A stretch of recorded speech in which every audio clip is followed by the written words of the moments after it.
Hi there, it's Sam from Pootles.co.uk. Thank you very much for joining me today. Today's project is this one. It's a beautiful bag using the Daffodil afternoon paper, which is free during celebration. Free with a spend over £45 or €60, and I'm using it with the Daffodil Daydream bundle, which is beautiful. This gorgeous stamp set and all these matching dies. And yeah, I'm using the paper now. Little confession to make. So, the finished measurements of the box is 2 7/8 by 2 7/8 by 5.5 to this point, which is 7 by 7 by 14 centimetres. Now, I write down the measurements when I'm designing the project, and depending on which I work in, whether it's metric or imperial, I'll write one set down first and then I'll write down the other set. And I could not for the life of me work out why this was coming to 5.5, yet I started with 12 by 12 paper, and I hadn't factored in that I'd folded it over the paper, and I thought, what's going wrong? What's going wrong? So I mocked up another one, then realised my error. So we already scored. Already scored here. So you need a piece of 12 by 12 inch paper, 30 by 30.5 centimetres. On the first side, with whichever pattern is the right way up, I've got a random pattern this time round, but whichever is the right, oh, maybe I haven't actually. No, yeah, it should have been that way. Oh well, I'm going to have sideways daffodils. Whichever way round, score it at 2 7/8, 5 3/4, 8 5/8, and 11.5 inches, which in metric is 7, 14, 21 and 28, and then you turn it round and you score it at 2.5 inches and 10 inches, which is 6.5 and 25. So yeah, there's me measuring going, but why does that equal 7.5, but that is only 5.5? It's because I hadn't factored in that actually I was only measuring to that point. Silly me. So it's all burnished and scored, but it's not yet cut because it was just suddenly a light bulb moment. Okay, so with the pattern where you've got the skinny little side here, take off a teeny tiny bit at the top, and there's a skinny little section down there. Get rid of that too, and then the 3 remaining score lines, cut up those. If you're wondering about the measurements, because you know I'm not the brightest today, clearly, everything's on my blog, so click open the description bar below and you will see a hyperlink that will take you to this project where you can watch the project on screen on my blog and have all of the measurements underneath. Right, so this bit, it got folded over to form that bit, and I quite like that checkered pattern. It's all right, isn't it? So I'm going to put some tear and tape along here. I'm going to go for 2 strips, one at where the crease and join is, and then another along the top.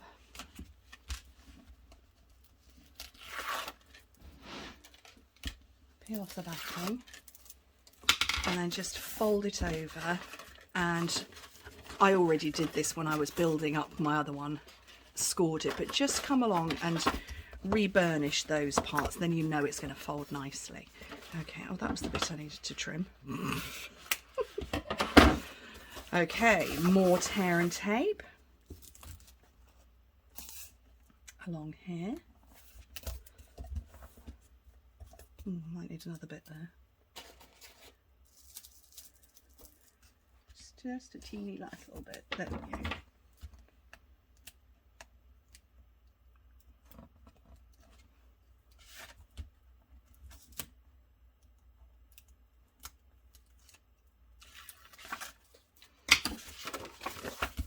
Peel that round and then fold it flat, and then just pull in your 2 sides and your back, and you'll see, I think you can perhaps see on this one, it doesn't completely meet up. It's a tiny little gap, but that's okay, we don't mind that. It just means I get that extra little bit of height there. Oh, this backing doesn't want to come off today. God, tear and tape's my best friend and it doesn't want to play. And then you simply push in at this point where the paper changes, that's where you push in. And it's the quality of our paper that will make it hold itself together. Look at that. Ta-da! Magic! Oh, well, it's popping out now, so maybe my magic's not so good. but we're going to get some ribbon on there anyway. But don't pinch in here because we want to keep that nice little shape. It's very pretty. Let's keep it. And I'm going to use more pale papaya. That's what I used on the original one, so I'm going to use it again.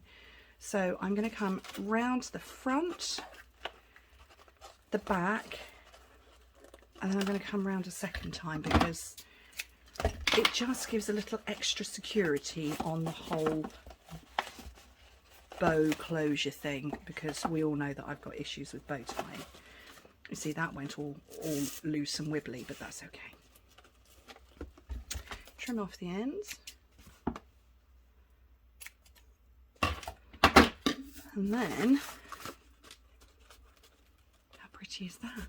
Do a little stamping. So, shall I go the big one or this one again? I think I'll go the bigger one this time. Am I going to have room on there? Yay! Probably should have stamped that first.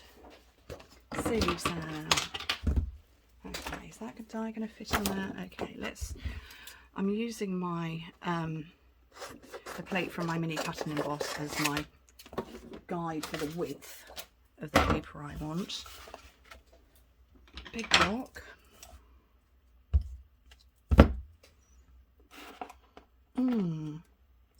I'm gonna do a little change here. So I coloured I coloured that. Ooh. It's one of the wet wipes. I coloured my original one. World's driest wet wipes. They're surface wipes. Stamping mist. Ooh, blimey. Yeah, my first one I coloured it with blends. I'm going to do this one with watercolour pencils because I fancy doing that, and why not? So, and also partly because I probably should have stamped it first and let it dry, and I forgot.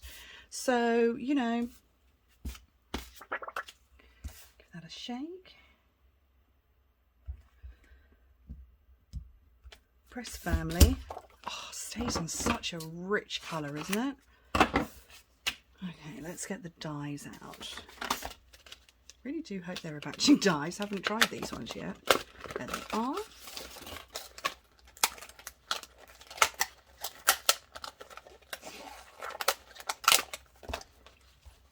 Bend the paper, not the dies, and you won't get bent dies or damaged dies at all.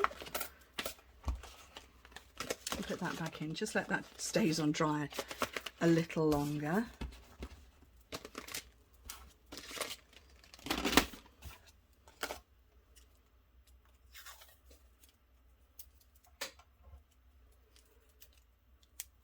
So I'm just going to put this washi on the back of my very inky hands just to take off some of the sticky, because it's a little bit too sticky sometimes and it can rip your project.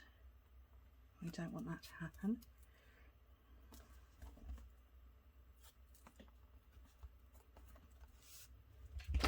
A mini cut and emboss. So I've got, what did I do with that base plate?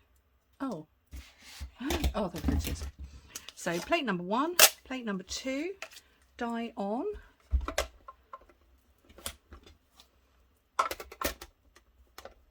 Plate number 3 on the top. I'm cutting this before I colour it, because if I was to slip this and I just spent, you know, time colouring, I'd not be a happy bunny. So cut first, colour after. Get rid of those. So, watercolour pencils. Love these things. They're just gorgeous. And I'm looking at the colours that we've got in here. So I've got, oh, I'm going to say that's probably more Bumblebee, but I'm going to put in a little crushed curry just in the centre of those daffodils. Just there, almost like you would shade and do gradients.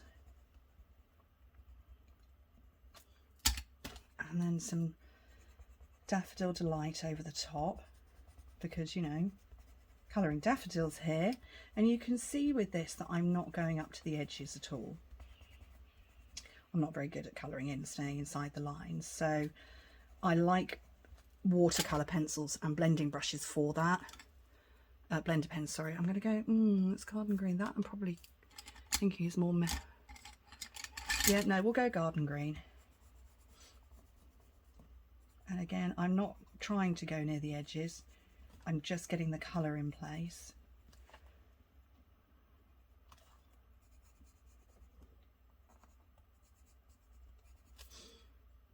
One more there.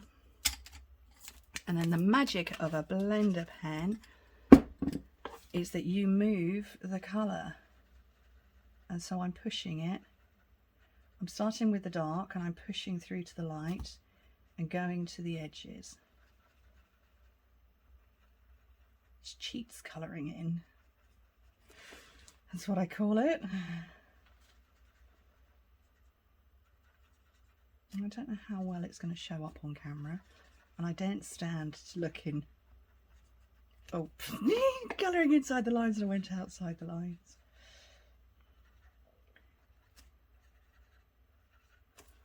How's that looking? Well, that's coming across pretty well.